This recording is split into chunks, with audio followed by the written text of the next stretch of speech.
la fin des années 90, j'ai commencé à vendre les journaux parce que à l'école, bon, on n'arrivait pas à gérer la scolarité. Donc je vendais les journaux. Donc à Tampou ici, j'étais le premier à vendre les journaux sur cette avenue, la nationale numéro 2. Il n'y avait pas jusqu'en ville, il fallait aller vers le Marienne ou bien à la Zaka. Bon, sinon au début en tout cas ça donnait, je prenais tous les journaux, que ce soit les journaux Bobolais, Burkinabé, Jeune Afrique, en tout cas c'était, je prenais comme de petits pains. Mais bon, jusqu'en 2010-2014, ça a commencé à chuter, donc j'ai plus intégré la librairie petit à petit pour avancer. Bon, mais surtout, mais après ça, à partir de 2020, bon, c'était carrément chuté, même les abonnements, sinon partout dans les abonnements et surtout dans ces derniers temps, même les mairies ont résilié tous les abonnements que j'avais. Je servais la mairie comme... La mairie, j'avais des mairies comme abonnement, mais ils ont résilié, ils ont dit qu'ils ne veulent plus de journaux.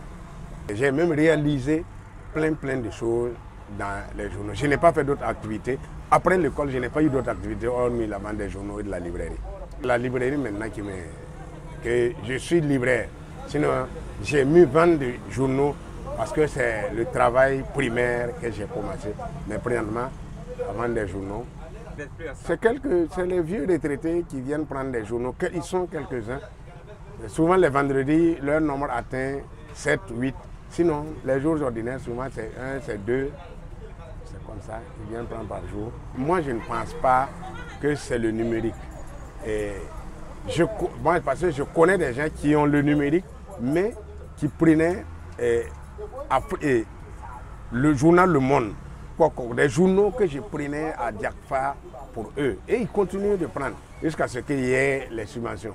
Mais je me dis que plus la répression des journalistes, des journaux, puisqu'on ne peut pas trouver quelque chose d'autre que ce qu'on voit naturellement. Donc c'est ça qui fait que c'est ce qui a passé à la télé qu'on trouve dans la presse écrite. Donc naturellement les gens ne vont pas payer un journal à 300 francs pour voir ce qu'ils ont vu à la télé ou bien ce qu'ils ont écouté à la radio. Voilà. Sinon, même Sidnaba, quand il disait, les gens écoutaient les titres à Savane FM ou bien c'est à Énergie et ils venaient maintenant à la chasse des journaux. Mais bon, présentement, c'est ce qu'on dit à la télé, dans les radios, ce qui est autorisé à dire que les journaux écrivent.